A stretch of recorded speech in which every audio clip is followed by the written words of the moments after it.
Hi friends, आपल्या चॅनलला तुमचं स्वागत आहे। जय गजानन श्री गजानन गणगण गणात बोते। तर कसे आहात सगळे? मजेत ना? तर मी गजानन महाराजांचे शेगावचे किंवा गजानन महाराजांचे अनुभव भरपूर असे तुमच्याबरोबर शेअर करतच असते। शेगावचे तर भरपूर असे व्हिडिओ मी तुमच्याबरोबर शेअर करतच असते आणि बरेच अनुभव पण शेअर केलेले आहेत, कदाचित तुम्ही आधी बघितले असतीलच। तर आत्ताच 4-5 दिवसापूर्वी सुद्धा मी एक अनुभव तुमच्याबरोबर शेअर केलेला आहे। तर त्या व्हिडिओमध्ये सुद्धा मी सांगितलं होतं की जर तुम्हाला काही गजानन महाराजांचा अनुभव आला असेल तर मला कमेंटमध्ये नक्की सांगा, मी तो अनुभव सगळ्यांबरोबर नक्की शेअर करेल। आणि आज जो मी अनुभव तुमच्याबरोबर शेअर करते ना, तर खरंच खूप सुंदर असा अनुभव आहे। तर हा अनुभवसुद्धा मला एका व्हिडिओच्या कमेंटमध्ये आलेला आहे। कदाचित तुम्ही माझे व्हिडिओ आधीचे बघितले असतील तर कमेंट जर तुम्ही वाचले असतील तर कदाचित तुम्हीसुद्धा तो अनुभव वाचलेला असेलच। तर तो अनुभव जेव्हा वाचला तर खरंच अंगाला काटेच आले। खूप सुंदर अप्रतिम असा अनुभव आहे तो। आणि म्हणजे माझ्या बरेच शेगावच्या व्हिडिओमध्ये बरेच आहेत असे कमेंटमध्ये ते, तर बरेच असे अनुभव आहेत। तर त्यातला एक अनुभव मी तुमच्याबरोबर शेअर करते। तर हा जो अनुभव आहे ना, तर हा अनुभव आलेला आहे गजानन महाराजांचं मंदिर शेगावचं।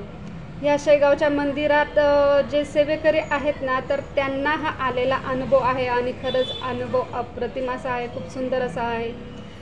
तर आपण गजानन महाराजांच्या मंदिरात गेलो ना, तर तिथले सेवेकरी, प्रत्येक सेवेकरी आपल्याला माऊली म्हणूनच हाक मारतात आणि असं वाटतं प्रत्येकामध्ये गजानन महाराजच आहेत असं वाटतं। त्यांच्याकडे बघितल्यावर खरंच माऊलींचंच हे रूपच आहे की काय असं वाटायला लागतं। खरंच खूप सुंदर असे तिथलं संस्थेचं सगळं काही, अगदी सगळ्या गोष्टी खूप सुंदर अशा आहेत आणि तिथले सगळे माऊली म्हणतात। तर आणि आपल्याकडून काही चूक जरी झाली ना, बाय चान्स, आता सगळेच जे भक्त असतात त्या सगळ्या भक्तांना माहिती नसतं की कोण म्हणजे कोणी वेगवेगळ्या गावावरून आलेलं असतं, कुठे काय आहे काय नाही, चप्पल स्टँड कुठे आहे, पाय कुठे धुवायचं काय।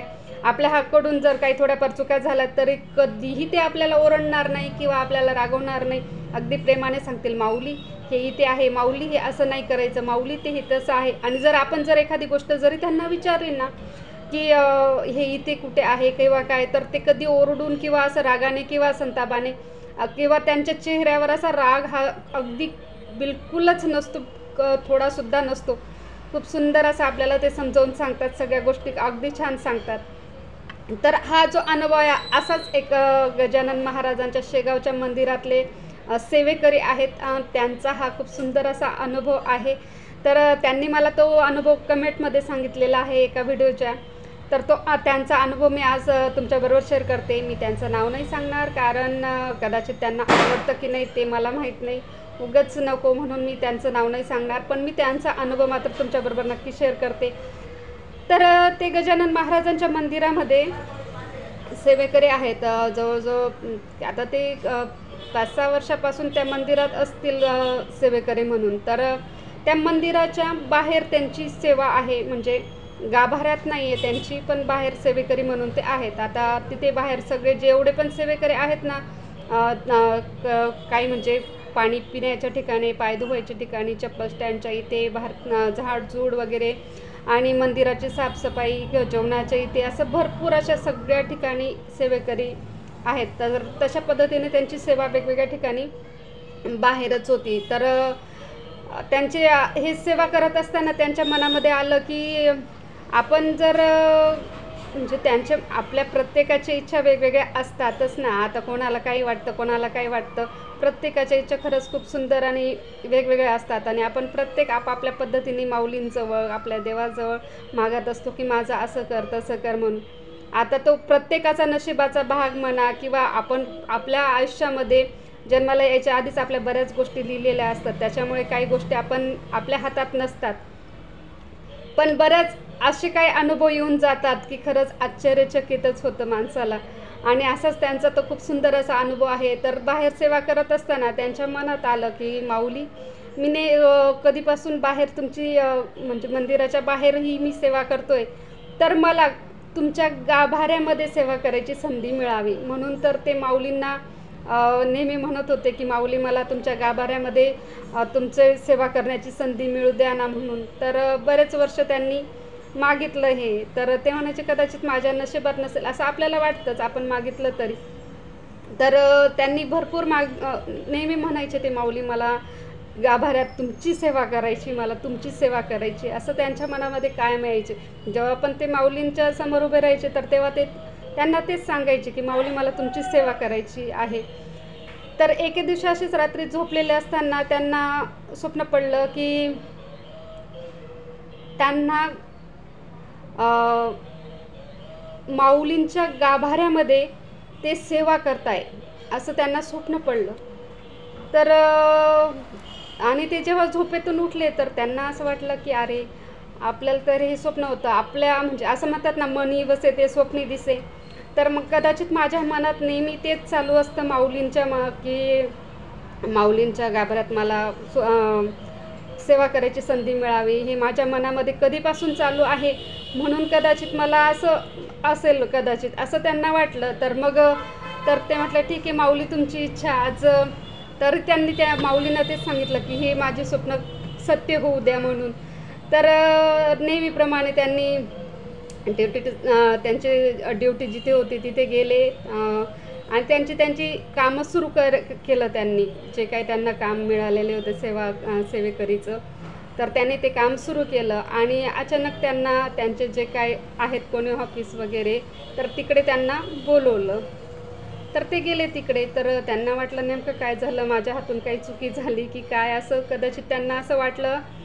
तर मग ते गेले, म्हटले ठीक आहे. मग ते गेले आणि त्यांनी विचारलं की काय झालं, का तुम्ही मला बोलवलं.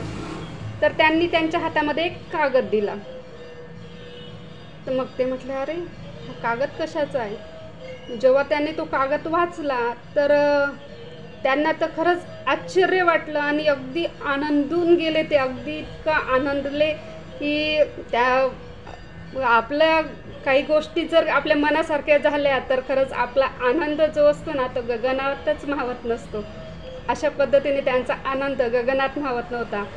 तर त्यांच्या हातात जो कागद होता, जे लेटर होतं, तर त्यांना ते लेटरमध्ये असं लिहिलेलं होतं की तुम्हाला त्र्यंबकेश्वरला गजानन महाराजांच्या मंदिरामध्ये गाभाऱ्यामध्ये सेवा करण्याची संधी मिळालेली आहे, तुम्हाला तिकडे बोलवलेलं आहे म्हणून.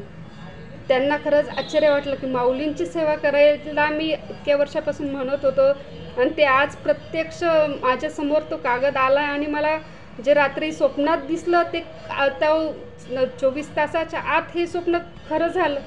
त्यांना खरंच खूप आश्चर्य वाटलं आणि खरंच ते खूप आनंदले आणि त्यांनी हे सगळं मला त्यांच्या कमेंटमधून लिहिलेलं आहे. कदाचित तुम्ही तो व्हिडिओ बघितला असेल, कमेंट बघितल्या असतील. तर त्यांनी खूप सुंदर त्यांचा हा अनुभव सांगितला आणि ते म्हटलं की मी जे मागितलं तर ते मला मिळालं म्हणे. माऊलींच्या गाभाऱ्यामध्ये मला सेवा करायची संधी मागितली होती की तुमची सेवा मला तुमची सेवा माझ्या हातून घडू द्या माऊली, हे मी माऊलींजवळ नेहमी मागत होतो आणि आज त्या माऊलींनी माझं ते स्वप्न, माझं जे मनातली माझी जी इच्छा होती तर ती खरंच माऊलींनी आज केली म्हणे. आणि त्याच्यामुळे त्यांनी हा अनुभव त्यांचा माझ्याबरोबर शेअर केला आणि त्यांचा हा अनुभव मी तुमच्याबरोबर शेअर केला. तर खरंच खूप सुंदर असा अनुभव आहे. असेच भरपूर असे अनुभव आलेले आहेत बऱ्याच लोकांना. काही कमेंटसुद्धा आहेत माझ्या याच्यात, मी ते सगळे अनुभव तुमच्याबरोबर नक्की शेअर करेल. आणि हा अनुभव तुम्हाला कसा वाटला ते नक्की सांगा. आवडल्यास लाईक करा बरं का. आणि हो, कमेंटमध्ये जय गजानन नक्की लिहा. जय गजानन याच्यासाठी मी म्हणजे माझ्यासाठी म्हणते असं नाही काही. जय गजानन लिहिल्याने आपला एक मंत्र लिहिला जातो, मंत्र जप होतो तो आणि तो माऊलींपर्यंत पोचतो. याच्यासाठी हे जय गजानन आहे. ते जय गजानन लिहिल्याने म्हटल्याने आपल्या सगळ्यांच्या मनोकामना इच्छा नक्की पूर्ण होतील. जय गजानन. गणगण गणात बोते.